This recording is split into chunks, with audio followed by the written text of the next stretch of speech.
So each board has to have its own view about how it adds value.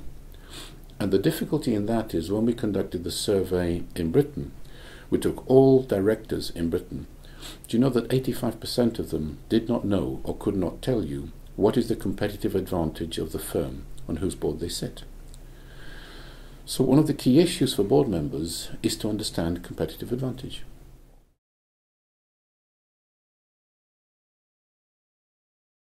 I think that's the biggest problem. There aren't best practice. When I looked at one Russian company, Severstal, I was amazed to see that the owner, who's still chief executive, Alexei Mordashov, he wanted a board. It's unusual in Russia, and he wanted a board that worked. And the reason was he wanted to expand globally, and he wanted to become one of the best steel companies in the world. Well, to this point, he is the largest and best steel company in Russia, and has won the Corporate Social Responsibility Prize for the most responsible company in Russia 3 times in a row. Big achievement. So what he did with his board, he got a group of people from all over the world and a chairman who was British, and he basically said to them, you will work for me a lot, and you will work hard.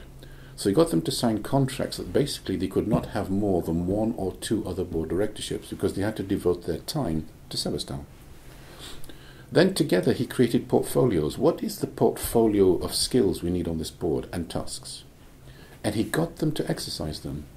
He dealt with CSR problems, he dealt with competitive advantage problems, he dealt with acquisition problems. That's how you do it. And that's when you begin to think about, how does governance make a difference to the strategy of my company? So in every organization I've been, one of the answers to your question is, make sure there is no best practice, because it doesn't exist. Because the moment you ask for a best practice, you ask for an answer from somewhere else. You've got to find your own.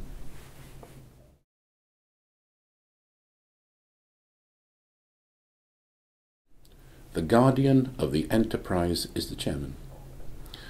And from 1760 to this day, if you're going to be a good chairman, you had better be smart, intellectually smart.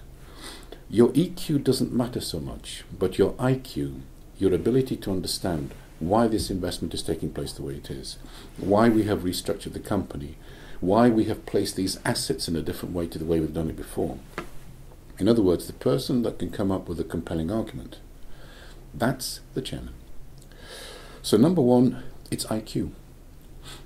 Number 2, it's how do you handle all these different interests? Government, press, shareholders, other stakeholders, angry stakeholders. That's not EQ either. That's political skills. So the person that has this clever judgment of how we handle people, how we position a message, how I entice you, win you over, and I might say the same message to you as to you, but I say it a different way. That's the political skill, and that's number 2. And the third is you've got to be tough, really resilient, not aggressive, not angry, but an inner emotional strength and a calm. And that's what we found for chairman. IQ, PQ, and resilience, RQ.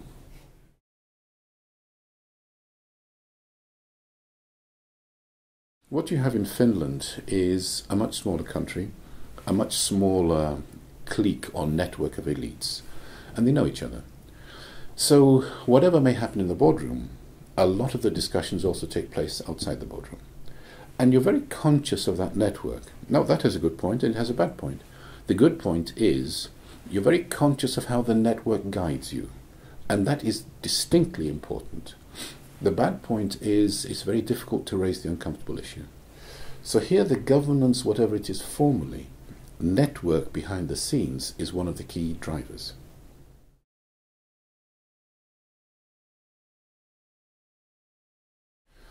All of the corporate collapses that I've ever looked at, the scandals that I've ever looked at, and I looked at every one from 1970, all of them had one key aspect. The management knew when that scandal or corruption or breakdown was going to take place, often 5 years before. The issue was sensitive, nobody dared discuss it, and the board didn't want to face up to it.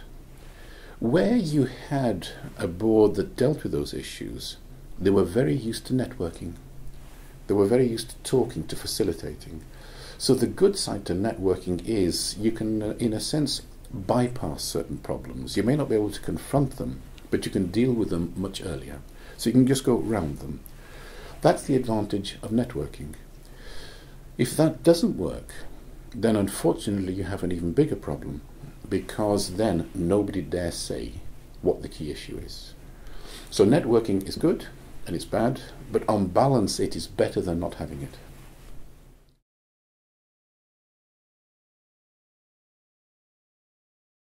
When you're in a strategic role, listen to your instincts, because your instincts will tell you what's really happening in this company.